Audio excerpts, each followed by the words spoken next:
제가 지난주에 대구 그 파티마 병원 옆에 있는 영동교회를 다녀왔거든요. 그게 청년부에서 이성교제 이제 특강을 했는데, 그날따라 이제 청년들에게 가고 또 이성교제라는 주제니까 멋을 좀 부리고 싶었나 봐요. 그래가지고 이제 모자를 쓰고 설교를 하겠다고 이제 모자를 쓰고 나왔거든요. 그런 모자는 예의 바른 모자일 거라는 생각이 들었어요. 나가는데 아내가 어디 특강하는데 예배 시간에 모자를 쓰고 설교를 하냐고, 말도 안 되는 그 일을 하지 말라고 이러는 거예요. 그래서 좀 짜증이 났지만 언제나 아내의 판단이 옳았기 때문에 이제 제가 벗어놓고 우리 교회 잠깐 들렸다가 예배 드리고 이제 간다고 들렀거든요. 그래서 빨리 검색을 해봤죠. 교회 안에서 모자를 쓰는 건 예의가 아닌가. 그래서 괜찮다는, 이런 종류의 모자는 괜찮다는 이야기를 듣고 싶어서 찾았는데 안 되더라고요. 모자를 벗는 게 예의였어요. 근데 왜 그러냐 하면 뭐 여러 가지 이유가 있겠지만 그 모자는 신분을 상징해 왔잖아요. 그래서 우리나라에서도 뭐 양반들은 큰 가시 있는 모자, 뭐 이런 모자가 주는 게 있었잖아요. 그래서 이제 그러면서 이제 그 생각이 들었어요. 예전에 이제 군대에서 장성이었는데 제대를 하셨는지 모르겠지만 이제 군복을 입으시고 교회 안에 들어오셔서 모자를 벗고 그 앞에 이렇게 책 놓는 그 대라 그러나 거기다가 이제 벗어놓고 기도를 드리는 장면을 누군가가 사진으로 찍어서 작품으로 전시했던 걸 본 적이, 이제 보도했던 걸 본 적이 있거든요. 그걸 보면서 저는 굉장히 이제 감동이 됐었어요. 즉 무슨 말이냐 하면 교회에 들어올 때는 다 모자를 벗어야 돼요. 자신의 지위, 자신의 계급, 또 자신의 부와 뭐 이런 그 사회적인 위치, 이런 것들을 다 벗어놓고 교회 안에서는 서로가 서로를 형제로, 자매로 만나야 되거든요. 그런데 때때로 교회에서 그렇게 그 세상에서 얻은 지위와 부와 계급을 가지고 교회로 들어와서 그렇게 자신을 대접해 달라거나 또는 자신과 비슷한 무리들끼리만 어울리는 사람들이 많아요. 그렇죠? 그건 무엇입니까? 이제 세상을 그대로 교회로 가지고 들어오는 거잖아요. 근데 우리는 세상이 아니라 하나님 나라 백성이 되었기 때문에 우리 세상의 기준으로 서로를 대할 수 없죠. 그래서 이제 초대교회는 예수님의 이 가르침을 잘 이해하기도 하고 못하기도 하고 그랬어요. 잘 이해한 교회들에서는 오네시모 같은 노예가 그 교회의 지도자가 되기도 했어요. 그리고 그 빌레몬이라는 주인은 오네시모의 가르침을 받는 그런 성도로서 있기도 했잖아요. 그래서 세상의 어떤 그 계급이 차별이 무너지고 이 교회 안에서는 서로가 서로를 형제 자매로 대한 놀라운 일들이 일어났었어요. 그렇죠? 한국에서도 똑같은 일들이 일어났습니다. 하인이었던 사람이 목회자가 되고 또 자신은 그 목회자의 지도를 받는 장로가 되는 이런 일들이 한국 교회에서도 많이 일어났었어요. 그러나 이제 고린도 교회를 보면 그들이 비록 예수님께로 돌아오기는 했지만 여전히 그 교회 안에는 그 빈부의 차별이 있었어요.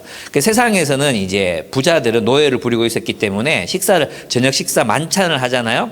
그럼 노예들이 주인들의 식사를 대접하고 그리고 나서 노예들이 다른 방에서 따로 식사를 했거든요. 그래서 그들이 이제 남겨두지 않으면 먹을 게 없는 거죠.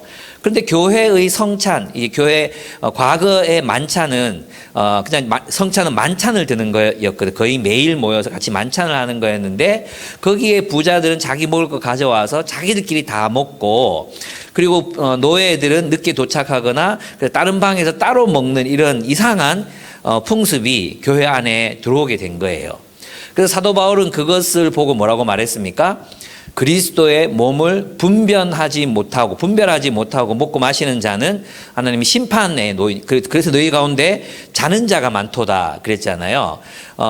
자는 자는 곧 죽은 자를 말하는 거거든요. 그러니까 그리스도의 몸 안에서는 우리의 주인은 그리스도이시고 우리의 왕은 예수님이시기 때문에 우리는 예수 그리스도 안에서 우리의 관계를 재정립해야 되는 거예요. 그게 회심이거든요.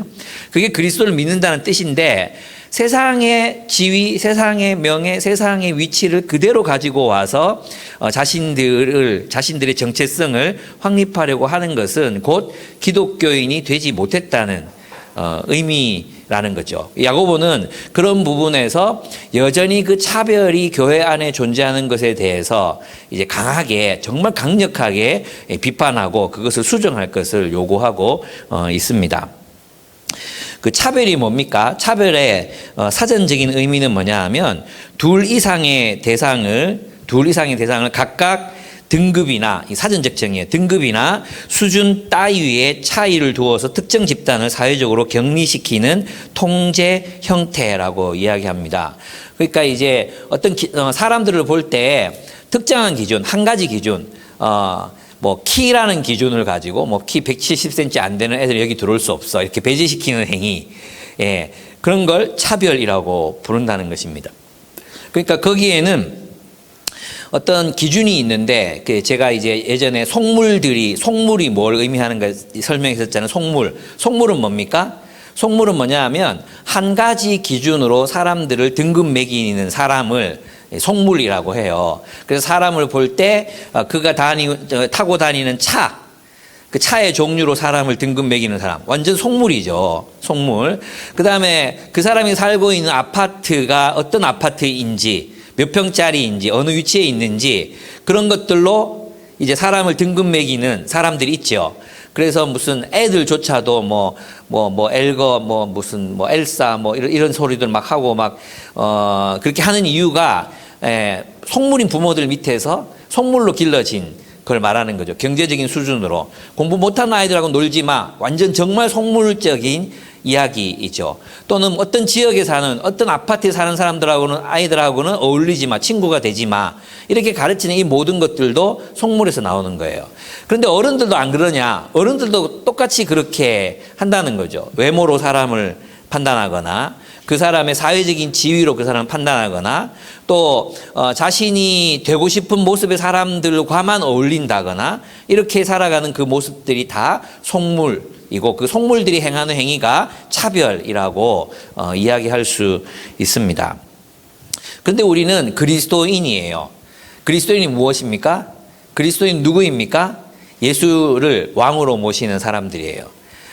그래서 이 야고보는 뭐라고 얘기하느냐 하면 1절에 보면 나의 형제 자매 여러분은 영광의 우리 주 예수 그리스도를 믿고 있으니, 영광의 우리 주 예수 그리스도에게 헌신하고 있으니, 이렇게 표현해도 틀린 말이 아니에요. 왜냐하면 믿는다는 말은 곧 충성한다는 말과 같기 때문에 우리의 주가 누구? 이제는 세상이 아니라 예수님께서 우리의 왕이시고 예수님께서 우리의 주, 이 주라는 표현은 그 당시 황제에게 보내던 표현이었거든요.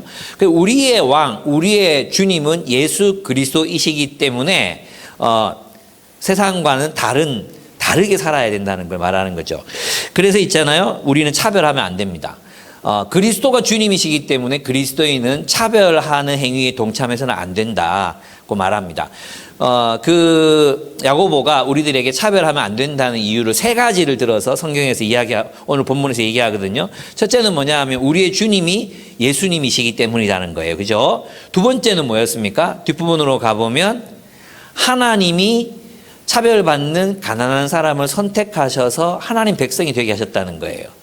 그러니까 하나님께서 이제 5절부터 7절까지가 그 내용인데, 하나님이 가난한 사람을 사랑하시는데 하나님이 세상의 질서를 뒤집으셔서 가난한 사람을 사랑하셔서 선택하셨는데, 너희가 어찌 감히 가난한 사람을 무시할 수 있느냐? 그게 5절에서 7절에 나오는 내용입니다. 하나님이 사랑하신 사람 우리 차별할 수 없다는 거예요. 마지막이 뭐냐 하면 그 왕의 법이 뭐냐? 그리스도께서 우리에게 주신 법, 그 최고의 법은 내 이웃을 내 몸과 같이 사랑하라 하신 것인데, 그 법 아래 사는 우리가 어떻게 사람을 차별할 수 있느냐? 그 세 가지 이유를 근거로 들어서 그리스도인은 절대 차별할 수 없고 차별에 동참해서도 안 된다는 것을 우리들에게 가르쳐주고 있습니다. 첫 번째, 우리는 영광의 주 예수 그리스도에게 헌신한 사람들이기 때문에 우리는 차별에 가담하면 안 됩니다. 우리는 영광의 주님이신 예수 그리스도의 통치를 받는 사람들입니다. 우리는 이 악한 세대로부터 구원을 얻었습니다. 그래서 우리가 사람들을 차별하여 대하지 않아야 합니다. 예수가 우리의 왕이시고 예수가 우리의 주님이시기 때문입니다. 그래서 갈라디아서 3장에 보면은 이제 더 이런 말 3장 26절부터 이제 마지막 절까지를 이렇게 읽어보면 제가 한번 읽어드릴 테니까 한번 잘 들어보시기 바랍니다. 여러분은 모두 그 믿음으로 말미암아 예수를 그리스도로 믿는 예수를 왕으로 섬기는 그 믿음으로 말미암아 그리스도 예수 안에서 하나님의 자녀들입니다. 하나님의 자녀들입니다. 여러분은 모두 세례를 받아 그리스도와 하나가 되고, 이 세례라는 말은 침례라는 말이에요. 침례. 이 침례는 이제 담겨진다, 연합한다, 염색된다 이런 의미가 있다 그랬죠. 그리고 예수 그리스도에게 침례를 받아서 그리스도와 연합되었어요. 마치 어떤 흰 수건이 염색액에 담겨질 때, 침례될 때, 베프티스마 될 때 이 염색액에 담겨진 천은 이전과 완전히 다르게 이 염색액과 하나가 되잖아요. 그런 의미예요. 그리스도에게로 침례받는다는 얘기는 단순히 뭐 이렇게 여러분 세례를 받아보신 분들은 머리에 물 잠깐 뿌리잖아요. 예, 그런 의미가 아니라 우리가 그리스도로 완전히 물든다는 뜻이에요.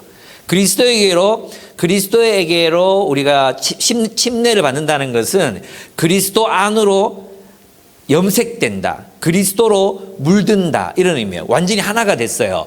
그렇기 때문에 우리는 그리스도께서 사신 것처럼 살아야 돼. 아시겠죠? 그리스도께서 사신 것처럼 살아야 되는데 그게 뭐냐 하면 그리스도를 모두 세례를 받아 그리스도와 하나가 되고 그리스도를 옷 입은 사람들이기 때문입니다라고 표현했어요. 예, 그리스도를 옷 입다. 이 표현이 무슨 뜻일까요? 단순히 그냥 그리스도를 흉내내거나 닮아가는 그런 삶을 얘기하는 게 아니에요. 여러분 있잖아요. 옷을 입고 벗는다는 말의 의미를 한번 잘 생각해 보십시오. 여러분이 군대를 제대할 때 뭘 벗어요? 군복을 벗죠. 그죠? 또 여러분이 입대할 때 뭘 입었어요? 예, 자매들은 잘 모르셔도 됩니다. 예. 그니 군대 안 갔다 왔나? 군복을 입습니다. 그죠? 군복을 입는다는 것은 군인이 된다는 뜻이죠. 그 신분의 변화만 있는 게 아니에요. 그 군복을 입는다는 것은 군인으로서의 라이프 스타일, 군인으로서의 삶의 방식, 그죠? 군대 생활을 하는 거예요. 그죠? 그러니까 우리가 예수 그리스도로 옷 입는다는 말은 단순하게 그냥 이게 무슨 말인지 잘 몰라. 그냥 그리스도의 행위를 흉내내는 건가? 그런 의미가 아니라 예수 그리스도를 옷 입음으로 그리스도의 세계를 살아가는 사람이 되는 거예요. 군인이 군복을 입음으로 군대를 살아가잖아요. 군 생활을 하잖아요. 그것처럼 우리가 그리스도를 입음으로 그리스도의 세계를 살아가는 사람들이 된다는 것입니다. 그래서 우리는 세상을 벗고 그리스도를 옷 입습니다. 세상을 입었던 거죠. 우리가 세상을 입고 살았던 것처럼 세상의 일부가 돼서 세상의 문화 속에서 그것을 나의 것인 것처럼 살았잖아요. 근데 이제는 그 세상을 벗고 뭘 입어야 돼? 그리스도를 옷 입어야 돼. 그리스도를 입음으로 그리스도가 통치하시는 세계를 살아가는 사람이 되는 거예요. 그렇기 때문에 뭘 해야 되니? 그 세계 안에서는 유대 사람도 그리스 사람도 없으며, 이제 공동번역에 보면 유대 사람도 그리스 사람 사이에도 차별이 없으며 이렇게 돼 있어요. 그 다음에 종과 자유인 사이에도 차별이 없으며 남자와 여자 사이에도 차별이 없습니다 라고 이제 이야기하는 것입니다. 그러니까 그리스도의 통치를 받는 사람들은 이 그리스도의 공동체 안에서는 모든 차별이 사라지는 공동체를 살아내야 한다는 거예요. 남자기 때문에 여자기 때문에, 남자기 때문에 혜택을 받고 여자기 때문에 뭐 이렇게 어떤 아무런 혜택을 받지 못하거나 발언권이 없거나 설교를 하지 못하거나 이렇게 되는 게 아니라는 것입니다. 민족적인 정체성, 그것 때문에 사람이 차별받아서는 안 된다는 것입니다. 종과 노예, 계급 때문에 그렇게 되면 안 된다는 것입니다.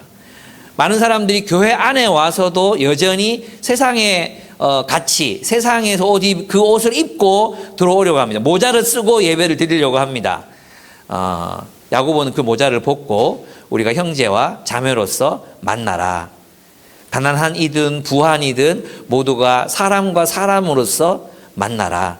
그렇게 우리에게 가르치고 있습니다. 그래서 우리는 세상의 잣대, 우리가 벗어버린 그 세상의 잣대로 사람들을 판단하고 차별해서는 안 됩니다. 야고보의 교회에는 그런 일들이 있었던 것 같아요. 가난한 사람들을 차별하는 일이 생겼어요.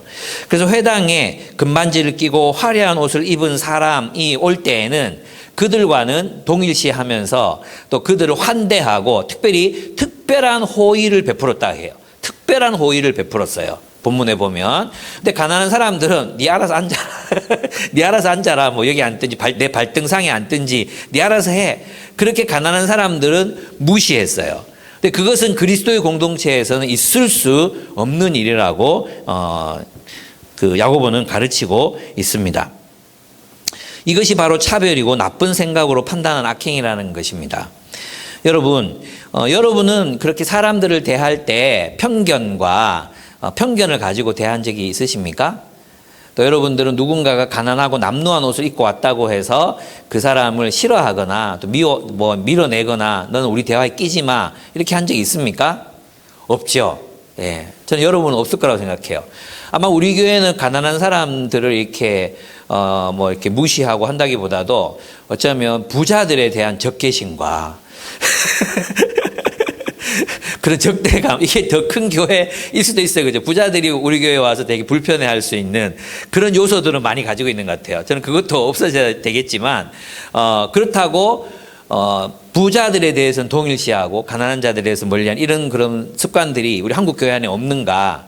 그렇지는 않아요. 이따가 조금 더 살펴보겠습니다. 근데 제가 말하고 싶은 거는 여러분들이 누구를 대놓고 차별하고 있지는 않아요. 분명히. 누구를 차별하고 있지는 않습니다. 또 여러분들이 뭐 돈이 없거나 가난하다고 뭐 또 이렇게 뭐 밀어내거나 공동체에 넣어주지 않거나 그렇지는 않습니다. 그죠? 근데 제가 이제 생각하는 건 뭐냐 하면 이 야고보가 말하는 그 사안의 핵심이 결국은 세상의 가치관으로 타인을 바라보는 거잖아요. 타자를 바라보는 거잖아요. 근데 그 세상의 관점으로 자기를 바라보는 사람들은 없는가? 저는 그런 의미에서 보면 우리의 세계관이 완전히 아직 변하지 않았다는 거죠. 어떤 분들은 말합니다. 있잖아요. 내가 누군가를 도울 위치가 되고 내가 돈을 좀 내놓을 수 있고 또 대접할 수 있고 이렇게 내가 그런 위치에 있으면 안정감을 가지고 교회를 다녀요.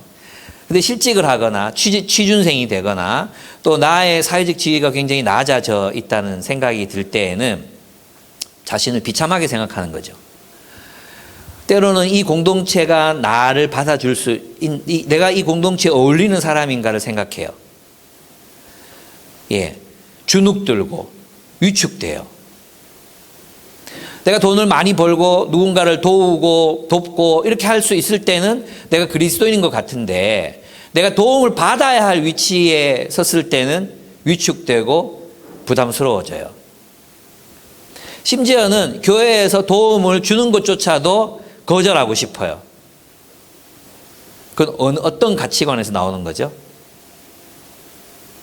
우리가 꼭 성공해야지만 훌륭한 그리스도인의 삶을 살 수 있습니까? 우리가 남을 도울 만큼 돈이 있어야지만 우리가 지금 잘 살고 있는 것입니까? 어떻습니까? 저는 있잖아요. 우리가 우리 자신을 바라볼 때 아직도 세상적인 관점으로 우리 자신을 바라보는 부분들이 많지 않은가 그런 생각이 들어요. 그래서 여러분이 자신을 바라볼 때 정말 성경적인 관점에서 나는 믿음에 부요하게 하신 하나님 참 감사하다. 그런 마음으로 여러분이 살아가고 있는지 아니면 교회에 와서도 떳떳하지 못하고 그 믿음으로 당당해지지 못하는 여러분 자신 또 뭐 안정된 직장을 다닐 때는 당당하다가 그렇지 못할 때는 위축되고 그게 바로 야고보가 얘기했던 나쁜 판단, 나쁜 견해, 나쁜 생각이라는 것입니다. 저는 우리가 거기에서 좀 자유로워져야 된다고 생각해요. 예, 나는 믿음에 부요한 자다. 왜 그 당당함으로 살아가지 못하십니까?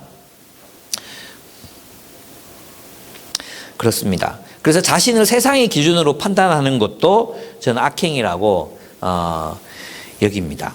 두 번째 우리가 차별하지 않아야 되는 이유는 뭐냐 하면 하나님이 세상의 질서를 뒤집으셨기 때문입니다.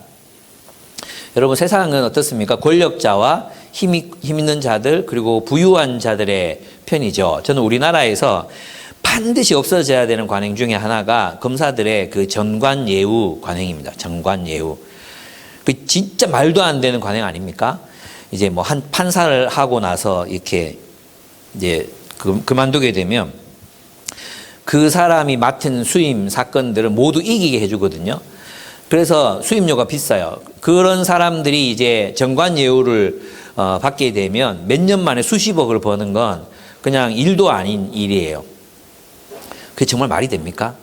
그래서 뭐 그 사람이 불의를 저질렀든 어떤 뭐 그 모든 일에 있어서 그들을 이기게 해주는 게 돈의 힘이라면 그건 정말 말도 안 되는 얘기잖아요. 세상은 그래요. 그래서 항상 가진 자들과 자신을 동일시 하려고 하죠. 오늘 본문에 보면은 그런 얘기가 나옵니다. 사랑하는 형제 자매 여러분 들으십시오. 하나님께서는 세상에 가난한 사람을 선택하셔서 믿음에 부유한 사람이 되게 하시고 하나님을 사랑하는 이들에게 약속하신 그 나라의 상속자가 되게 하셨습니다. 이렇게 얘기해요. 하나님이 누구를 택하셨다고 말합니까? 가난한 자들을 택하셨다고 얘기해요. 예수님은 자신을 누구와 동일시 하셨습니까? 세상에 가난한 자들과 자신을 동일시 하셨습니다. 그래서 구유에 태어나셨습니다. 예수님과 친하게 지냈던 대부분의 사람들은 부자가 아니었습니다. 초대교회를 구성했던 대부분의 사람들은 노예이거나 가난한 사람들이었습니다.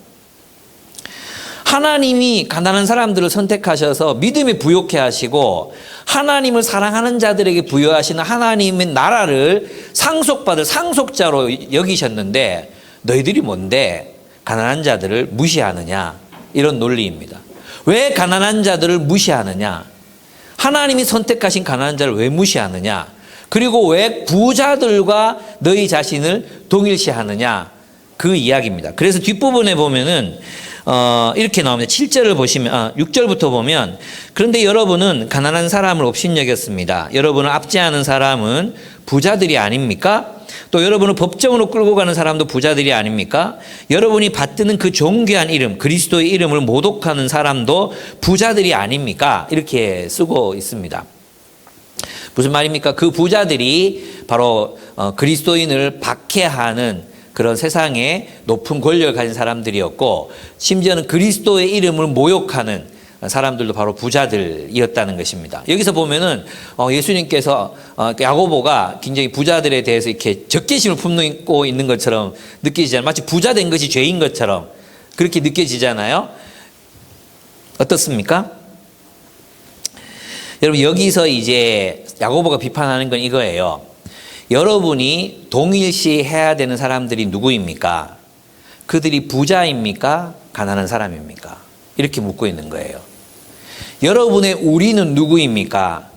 여러분이 우리라고 부르고 그리고 우리라는 범주에 환대하고 받아들여주는 사람은 누구입니까? 부자들입니까?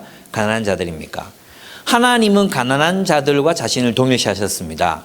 그런데 여러분은 오히려 그리스도인들을 핍박하고 그리스도의 이름을 모욕하는 자들과 그들과 하나가 되려고 합니다. 그들과 자신을 동일시하고 있습니다. 그게 말이나 되는 이야기입니까? 이렇게 얘기하는 거예요. 예를 들자면 이번 국회 국정감사에서 돋보인 사람이 한 명이 있었습니다. 국정감사 너무 저는 이렇게 한 사람 세워놓고 모욕주기 이런 것도 아니고 국정과 상관없는 얘기들로 계속 질질 끌고 호통치고 무슨 자기가 하나님이 된 것처럼 심판하고 재단하고 자비가 없는 심판을 하는 자에 자비가 없는 심판이 내리기를 저는 정말 간절히 원합니다. 근데 있잖아요. 그러기 너무 싫었어요. 근데 이제 정말 상큼한 한 사람이 나타났어요. 27세 국회의원 유호정. 예. 저는 상큼했어요, 정말.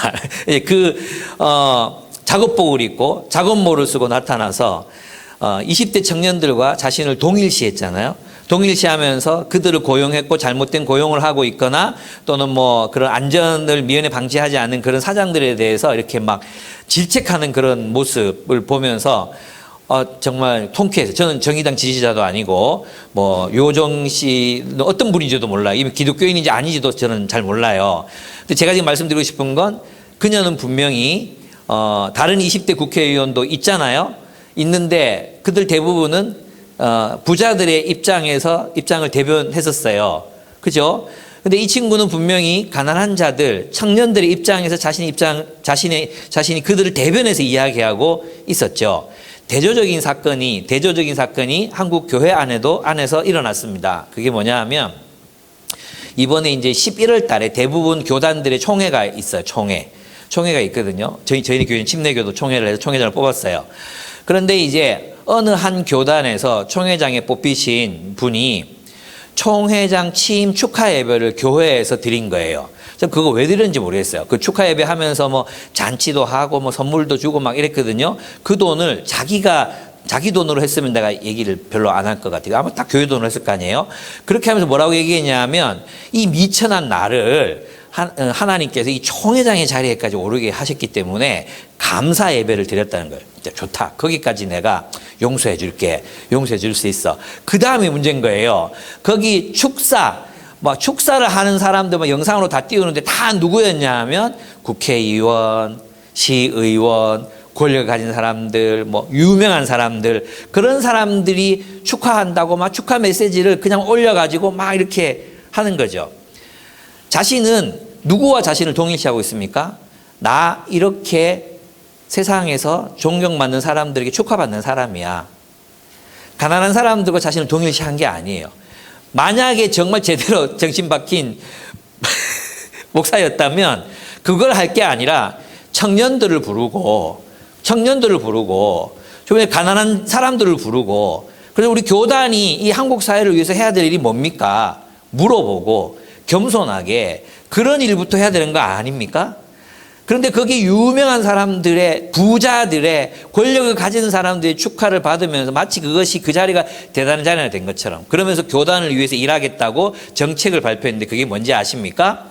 정부의 쓴소리를 하는 교단으로 남겠습니다. 그래서 교회에 대해서 적대적인 정책을 바꿔 나가겠습니다. 그건 누가 해야 될 소리입니까?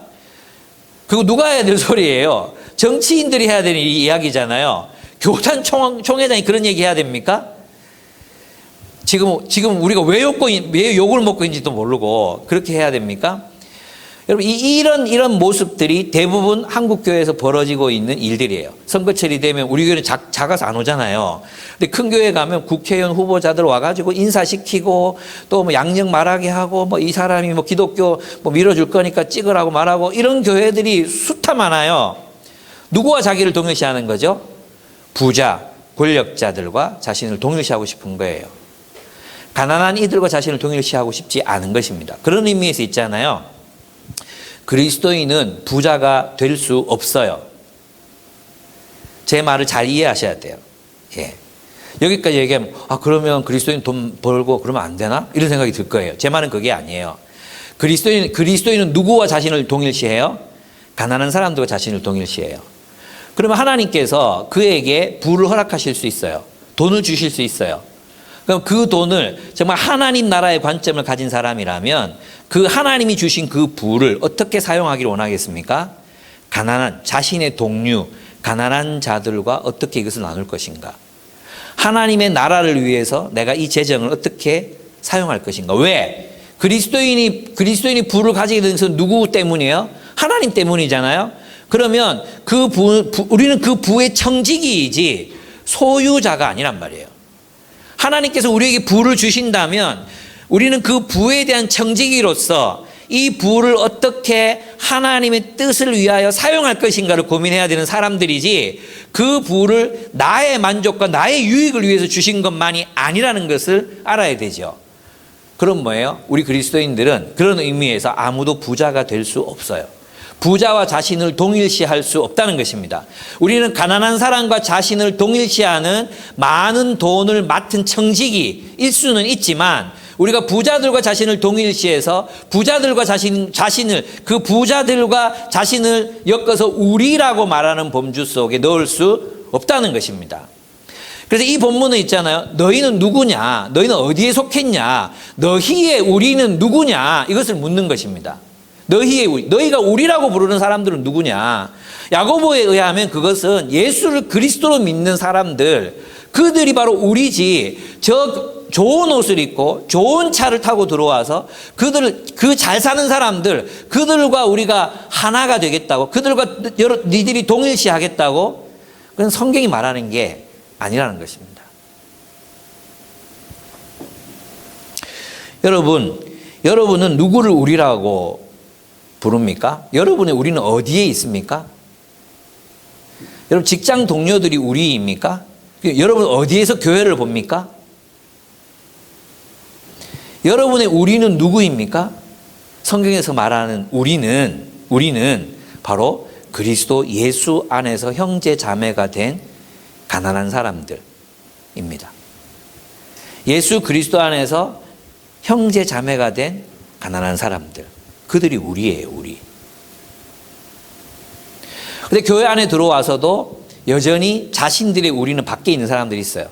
자기가 세상에서 누리던 지위, 계급, 여전히 의사인 사람들, 여전히 기업가인 사람들, 여전히 자신의 전문적인 집단이 자신의 우리라고 여기는 사람들, 가문이 우리인 사람들, 축구 클럽이 우리인 사람들, 이런 사람들이 있다는 것입니다. 여러분의 우리는 어디에 있습니까? 가족입니까?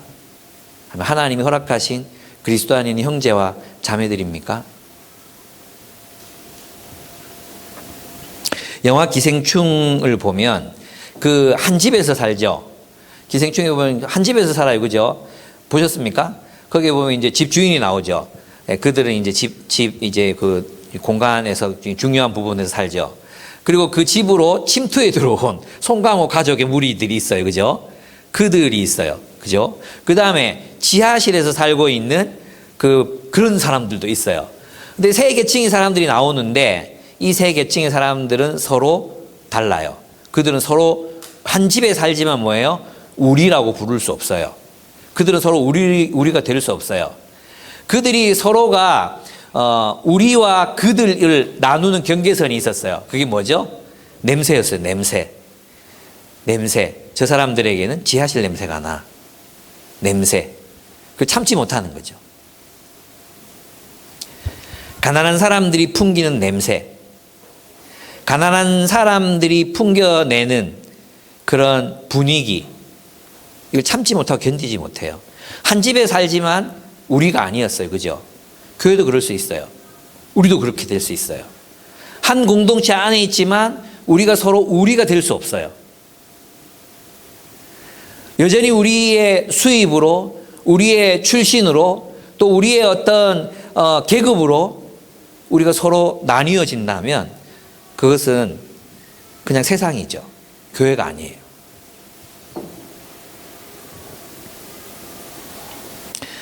그렇습니다. 그래서 저는 여러분이 우리가 평생을 살아가면 여러분이 부자가 될지 평생 가난하게 살지 저는 알 수 없어요. 그렇지만 분명한 것은 우리는 하나님께서 하나님이 사랑하시는 가난한 사람들과 우리 자신을 동일시해야 한다는 것입니다.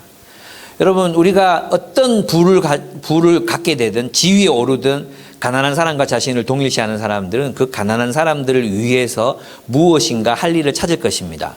그게 뭡니까? 여기서 보면 자비를 베풀 것입니다. 긍휼을 베풀 것입니다. 12절, 13절을 보면 심판은 자비를 베풀지 않는 사람에게는 무자비합니다 그랬잖아요. 이 자비는 앞에서도 나왔고 뒤에서도 나올 환난 중에 있는 고아와 과부를 돌보는 것입니다. 사랑이 있어야 합니다. 그죠? 이 사랑이 없이는 무엇입니까? 사랑의 행위가 없이는 우리는 구원 얻을 수 없어요. 그래서 이 본문을 야고보서 2장을 보면요, 많은 사람들이 갈라디아서와 이 야고보서가 대립된다고 말하지만 전혀 달라요. 완전 이 야고보서 2장만 보면 완전 갈라디아서의 복제예요. 갈라디아서. 그 갈라디아서가 뭐라고 말합니까? 무엇이 우리를 구원한다고 말합니까? 사랑으로 역사하는 믿음. 예, 그냥 말로만의 믿음이 아니라 사랑으로 역사하는 믿음으로라야 할지니라 그랬거든요. 그리고 오늘 본문도 보면 자비가 없는 그 믿음, 자비를 베풀지 않는 사람에게는 자비가 없는 심판이 있다 마찬가지죠. 사랑으로 역사하는 믿음을 가지고 살아가는 사람들에게 하나님께서 그들을 그리스도인이다 이렇게 부르신다는 것입니다. 그래서 믿음과 사랑은 결코 분리될 수 없는 것입니다. 예.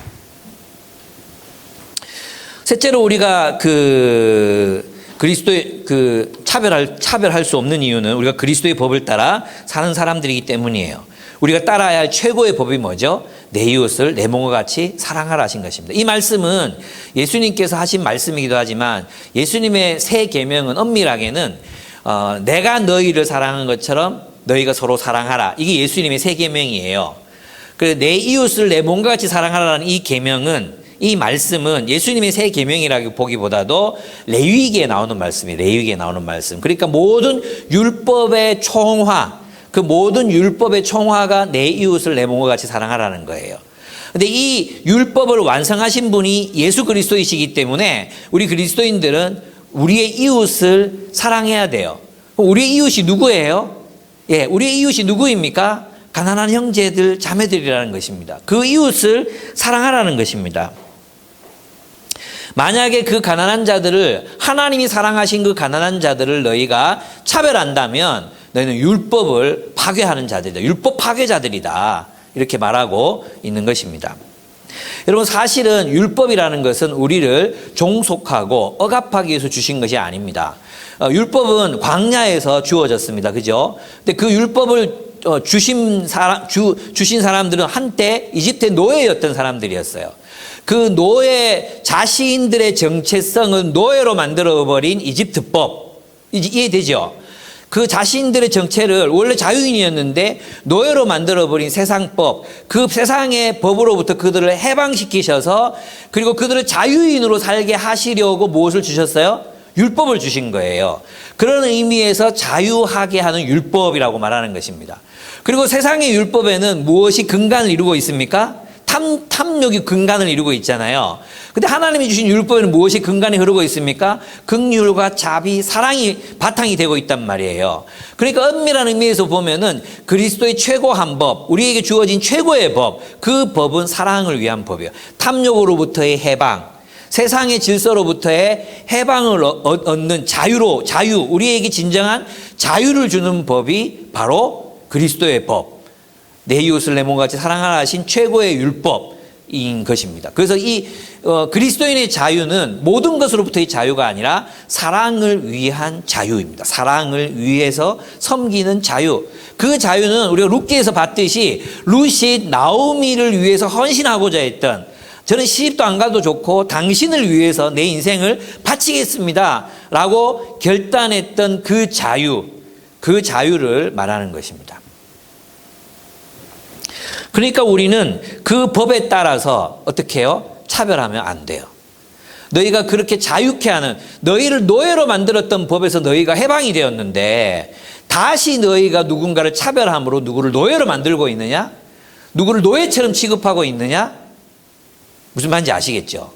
너희는 자유케 하는 율법을 따라라. 세상법이 아니라 인간을 차별하고 인간의 계급을 매기고 등급을 매기고 사람의 외모를 따라서 그렇게 AAA부터 막 사람의 등급을 매기고 사람의 그가 가진 부를 따라서 머리를 조아리고 또 무시하고 그 세상에서부터 자유로워져서 자유케 하는 율법을 따라라. 사랑하라. 이런 얘기를 우리에게 들려주고 있습니다.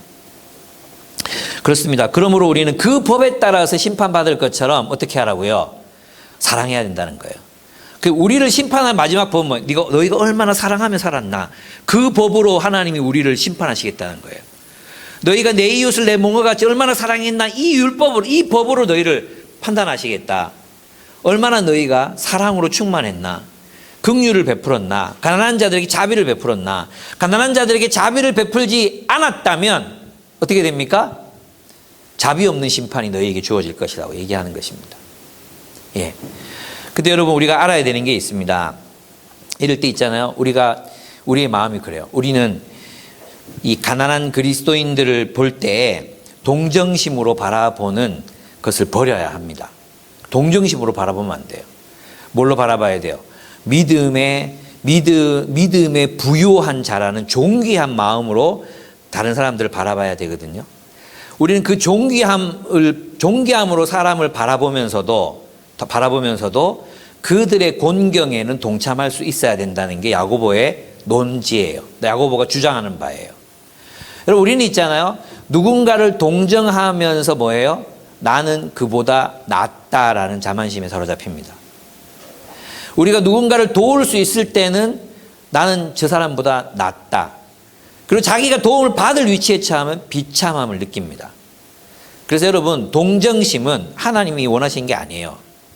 존귀함, 모든 가난한 자들에 대해서도 존귀함으로 바라봐야 돼요. 어떤 존귀함? 그들이 그 가난에도 불구하고 믿음을 지켜내고 있다는 사실 존경해야 돼요. 그들이 그 가난에도 불구하고 세상의 그 어떤 압박에 굴복하지 않고 당당하게 살아가고 있음을, 또 멋지게 살아가고 있음을 존엄한 눈빛으로 바라봐야 돼요. 그러나 우리는 그의 공경에는 동참할 줄 아는 이 두 가지 모습들이 우리들에게 동시에 있어야 된다는 거죠. 여러분, 동정심으로 사람 돕는 거 아니에요. 그렇습니다. 가난한 자를 돌아보는 사람이 심판을 이깁니다.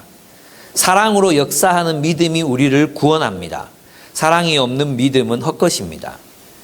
여러분의 삶에서 계속해서 그런 가난한 자들에 대한 그런 긍휼함, 그리고 나눔, 그것이 여러분의 삶에서 작동하고 있습니까? 여러분의 재산이 늘어난다면 그럼 여러분은 그 재산을 어떻게 사용하실 계획이십니까?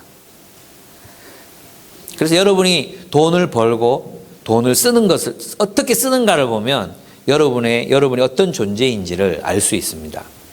야고보서는 계속 그것을 이야기합니다. 야고보는 자기를 위해서 부를 쌓는 부자들을 향해서 굉장히 적대적입니다. 3장에 가면 너희가 주지 않은 임금, 주지 않은 월급이 너희 창고에서 부르짖고 울부짖고 있다. 그렇게 이야기합니다. 심판이 있을 것이라고 말합니다. 하나님이 우리에게 부를 허락하실 때는 어떻게 해요? 하나님이 나의 이 부를 통해서 누군가 하나님의 나라를 섬기라고 하시는구나. 지난번에 우리 수련회 왔다가 많은 논쟁을 불러일으키고 간 해리김 목사님 계셨잖아요. 저는 그분을 이제 깊이 알게 되면서 좀 놀라는 게 있어요. 그게 뭐냐 하면 이분 한 달 용돈이 10만 원이 안 돼요. 자기를 위해서 한 달에 10만 원 이상 써본 적이 없대, 별로. 정말 가난하게 살아요. 그래서 입고 다니시는 옷을 보면 집에는 뭐 옷이 있었다 그러지만 이렇게 입고 다니는 옷을 보면 거지 같아요, 진짜. 저거 아직도 입어도 되나? 이런 생각이 들 정도의 옷을 입고 다니시거든요. 그러면서 이제 이주민들을 위해서 돈을 내거나 또는 뭐 이런 해외 선교를 위해서 돈을 내거나 할 때는 이렇게 뭐 쾌척하시고 이런 모습을 보면서 굉장히 존경스럽다는 생각이 들었거든요. 그러니까 우리가 그런 부자 있잖아요. 부자로서의 정체성을 가지고 있으면서 가난한 사람을 돕는 게 아니라 정말 가난한 사람의 정체성을 가지고 있으면서 가난한 자들과 함께하는 부자, 그런 멋진 부자, 그게 바로 그리스도인이 지향해야 될 모습이 아닌가, 그런 생각이 들었습니다. 그렇습니다.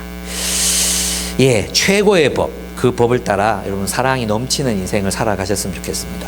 근데 있잖아요, 이제 제가 이제 요새 소망숲 그 숲지기 대행으로서 이제 리더 모임을 같이 하잖아요. 이제 어제 끝났는데 이제 혜진이가 해야 되는데 어쨌든 하면서 제가 좀 나눔을 들으면서 느낀 게 하나 있었어요. 그건 뭐냐면 이제 우리 말씀을 정말 이제 이거를 막 이렇게 잘 적용하고 싶잖아요. 그래가지고 내가 차별하고 있지 않음에도 불구하고 너무 이제 기준이 높고 예민한 양심 때문에 차별이 아닌 걸 차별이라고 부르는 그런 놀라운 일이 일어나더라고요. 그래서 그런 사례들을 여러분이 분별할 수 있는지 한번 퀴즈를 몇 개 내보겠습니다. 한번 맞춰보시기 바랍니다. 자신의 키가 크다고 키 작은 아이들을 무시하는 것 차별입니까? 아닙니까? 차별입니다. 명은이가 잘 대답해 줬어요. 있잖아요. 농구 같은 거 할 때, 우리 간사모임에도 그런 일이 있었는데, 농구 같은 거 할 때 키 170 안 되면 들어오지 말라고, 그 차별입니다. 그래서 제가 170 이하만 모여라 그래가지고 농구를 한 적도 있고 막 그랬는데, 어쨌든 그렇습니다. 그 차별이죠. 공부 잘하는 아이들과만 친구가 되고 공부 못하는 아이들과 놀지 마라. 차별입니까? 아닙니까? 분명히 모르시겠습니까? 차별입니다. 네. 동의하지 않는 분 계십니까? 여기까지 쉬워요. 세 번째, 예수님이 12제자를 선택하시고 그들을 특별히 사랑하시고 훈련하셨습니다. 대부분의 시간을 12제자를 위해서 내어주셨습니다. 이것은 다른 수만 명의 제자들에 대한 차별입니까? 아닙니까? 차별이죠. 아닙니까? 예수님 차별하셨나요? 그리스도 안에서 우리가 살아가는데 차별하셨나요? 이건 차별이 아닙니다. 그죠? 근데 우리는 이런 걸 차별이라고 자꾸 생각한다는 거예요. 내가 사람들을 섬기고 돕고 훈련하고 나에게 맡겨진 사람들 또 내가 제자로 삼은 사람들 이렇게 하잖아요. 근데 그걸 제가 숲지기들을 더 많이 만나고 꼭 그런 것도 아니에요. 숲지기들이라도 저랑 원투원 못 해본 사람도 많거든요. 근데 이제 왜 목사님이 왜 누구만 만나냐, 왜 진석이만 사랑하냐, 막 이렇게 되면 이제 안 되는 거죠. 그죠? 얘가 적절하지 못했습니까? 네. 네. 차별이 아닙니다. 그 다음에, 소그룹에서 IBF 멤버가 아닌 셋봇이 있는 상황 속에서 같은 학교 IBF만 아는 이야기를 주구장창 나누는 것은 차별입니까? 아닙니까? 이렇게 뭘 표시를 해봐. 눈을 깜빡이든지 머리를 끄떡하든지 차별입니다. 차별. 그런데 내가 속한 소그룹에 IBF에 속한 셋봇이 왔어요. 이 친구가 IBF 얘기를 했어요. 그래서 IBF 얘기를 같이 막 나눴어요. 그러면 차별입니까? 아닙니까? 차별이 아닙니다. 그죠? 예. 그렇게 잘 분별하셔야 돼요. 어떤 경우에는 차별이 되고 어떤 경우에는 차별이 안 돼. 예. 잘 분별하셔야 됩니다. 이건 이제 정말 또 어려운 일입니다. 강남의 한 교회에서 있었던 이야기입니다. 제가 들었던 그런 이야기입니다. 부유한 사람들과 가난한 사람이 한 소그룹이 됐습니다. 이제 세일이 된, 목원, 목자 뭐 이래가지고 세일이 된 거예요. 그런데 이제 우리 대구에서는 돈 좀 보내, 못 보내, 그 차이가 얼마 나지 않아요. 그죠? 진짜 얼마 나지 않거든요. 그런데 서울에서는 좀 버는 사람과 좀 못 버는 사람 차이 어마어마하게 나는 거예요. 연봉이 몇십억인 사람도 있고, 또 연봉이 그냥 1,000만 원, 2,000만 원, 거기에 머무는 사람들 있죠. 우리 평균 수준, 그런 평균 수준도 있는데, 한 조에 묶어 놓은 거예요. 근데 공교롭게도 여기 강남에 있는 교회라 가지고, 한 셀인데, 한 3가정, 4가정 정도가 어마어마한 부자이고, 그리고 나머지 한두 가정이 가난한 가정인 거예요. 근데 한 가정은 그 소그룹에서 못 버티고, 가난한 한 가정이 그 소그룹으로 뛰쳐나갔어요. 도저히 여기 못 있겠다. 그리고 한 가정은 이제 신앙으로 같이 이렇게 교제를 하고 있었는데, 1년에 서너 차례를 해외여행을 떠나시는 거예요. 그런데 이제 그 가난한 이 지체들을 나름대로 말씀을 들었고 공부했다고 이 부유한 사람들이 비행기사, 그 다음에 그 방값, 이거 다 대주고 데리고 다녔어요. 근데 여러분 아시겠지만 그렇게 따라다니다 보면 그게 또 수준이 차이 나잖아요. 가서 또 밥을 산다든지, 이것도 한 끼는 내가 또 사야 되고 이런 게 있잖아요. 근데 거기에 참여할 수 없을 때 느껴지는 그 괴리감과 이런 허탈함이 소외감 같은 게 있단 말이에요. 그래가지고 한 1년쯤, 1, 2년쯤 그렇게 다니다가 도저히 힘들어가지고 저 빼고 다니세요. 이렇게 말을 했어요. 이 가난한 가정이. 저 빼고 다니세요. 우리 빼고 다니세요. 이렇게 얘기한 거예요. 그러니까, 그러지 말고 같이 가. 이렇게 하다가 또 이제 슬그머니 말이 사라지고 부유한 가정들만 모여서 이제 해외여행을 다니기 시작한 거예요. 그래서 갔다 오니까 자기들 막 갔다 와서 한 얘기를 막 하고 싶잖아요. 근데 이 사람 눈치를 보면서 못하고 있다는 걸 느낀 거예요. 예. 그럼 이런 상황이 계속될 때 어떻게 해야 되겠습니까? 여러분이 강남의 부유한 부자들이라면 어떻게 해야 되겠습니까? 1번, 그래도 꼬셔서 계속 해외여행을 데리고 다닌다. 돈 대주면서. 1번. 2번, 함께 떠나는 여행을 가지 않는다. 가족 여행으로 만족한다. 3번, 그 사람이 힘들지 않은 수준에서 함께 여행을 떠날 계획을 세우고 실행한다. 네. 뭐가 방법일까요? 4번이 있을 수도 있어요. 5번도 있을 수 있고요. 6번도 있을 수 있어요. 예. 어떻게 하는 게 맞겠습니까? 저는 이 사람을 빼고 함께 여행을 다니는 것은 차별이라고 생각합니다. 그럼 다른 길을 찾아야 돼요. 그러니까 이웃을 사랑하는 게 쉬운 일이 아니에요. 제가 이제 그 울산에 있는 대영 교회라고 아시죠? 굉장히 유명하고 큰 교회, 울산에서 가장 유명한 교회 중에 하나예요. 근데 거기에 이제 설교하러 갔다가 부목사님이 이렇게 얘기하시더라고요. 이 교회가 예배만 있대요. 예배만 있고 소그룹이 없어. 야, 그게 무슨 교회냐? 예배만 드리고 소그룹이 없는, 그게 공동체가 없는 거잖아. 그게 무슨 교회냐? 안 된다, 소그룹 만들어라, 이렇게 얘기했거든. 그랬더니 담임 목사님 철학이 있는데, 지금은 다시 생겼어요. 이제 뭐 때문인지 모르겠지만 이제 셀을 하더라고요. 근데 몇 년 전까지는 제가 갔을 때만 해도 없었어요. 근데 이유가 뭐였냐 하면, 울산은 빈부격차가 너무 심한 지역이라는 거예요. 그래서 아시죠? 거기 뭐 현대 이런 데 다니면 굉장히 연봉이 많지만 또 나머지 토백이들은 그 가난하게 살거든요. 근데 그런 지역에서 셀로 한 세고를 묶고, 부자들끼리만 묶을 수도 없고, 이렇게 묶어주면 사람들이 거기에서 상처받고 서로 오해하고 서로 교회가 깨진다는 거예요. 그래서 그 이유 때문에 아예 소그룹을 안 만들어. 그건 옳은 일일까요? 예. 제가 말하고 싶은 건 뭐냐 하면, 사람을 사랑하는 일이 굉장히 지혜가 필요한 세련된 일이라는 것입니다. 창조적인 상상력이 없으면 우리는 사랑한다고 하면서 누군가를 상처 입힐 수 있습니다. 그래서 잘해야 되는 거예요. 그리고 또 하나 이런 거 있어요. 또 내가 가난하다고 해서 있잖아요. 거기서 주눅 들어가지고 계속 이렇게 내 인생이 왜 이럴까? 심지어 이런 얘기들도 들리거든요. 나는 이 공동체에 내가 과연 적합한 사람인지 잘 모르겠어요. 다른 사람들을 보면 다들 행복해 보이는 것 같고, 어떤 가정은 이제 우리 교회에 있다가 나갔던 한 가정이 그랬거든요. 이 사람들은 서로 너무 사랑해.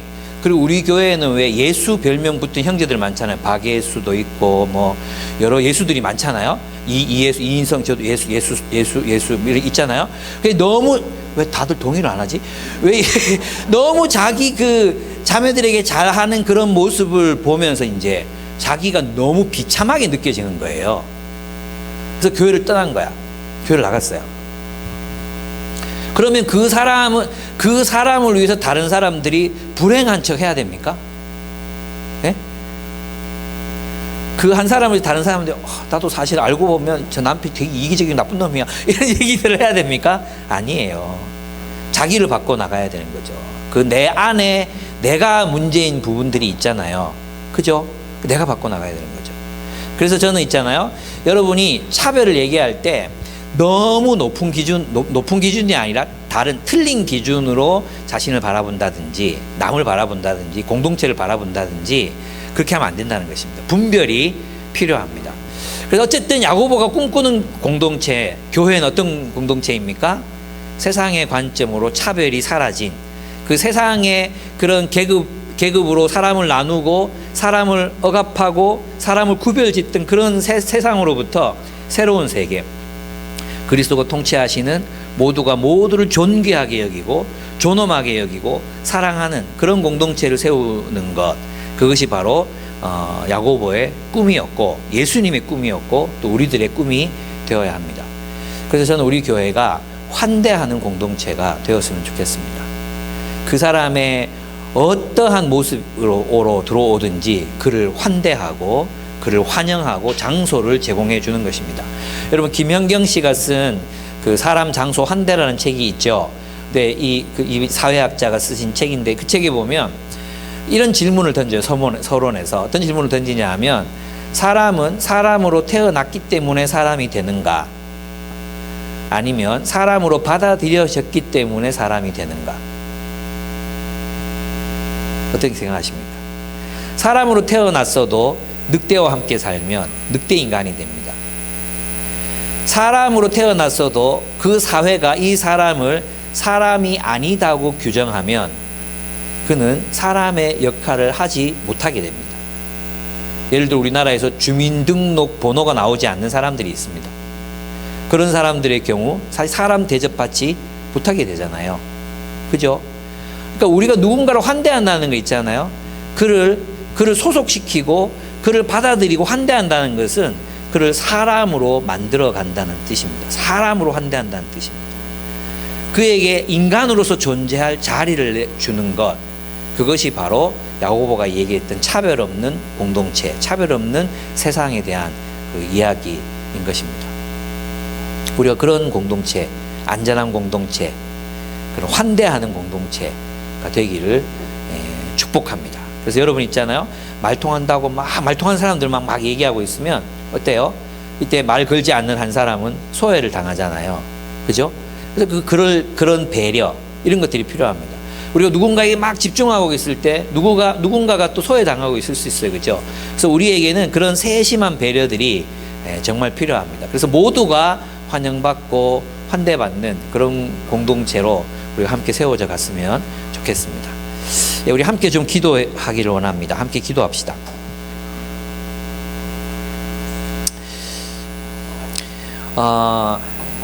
저는 이제 회개했으면 좋겠는데, 먼저 우리 안에 있는 그 속물근성, 그건 없는지 한번 우리 자신을 돌아봤으면 좋겠어요. 내 안에 어떤 속물근성, 한 가지 기준, 내가 사람들을 판단하고 평가하는 기준, 그것은 그리스도의 것인지 아니면 세상으로부터 배운 것인지 한번 돌아보면서 내 안에 있는 속물근성을 먼저 회개함으로 주님 앞에 나아갔으면 좋겠습니다. 우리 함께 기도하겠습니다.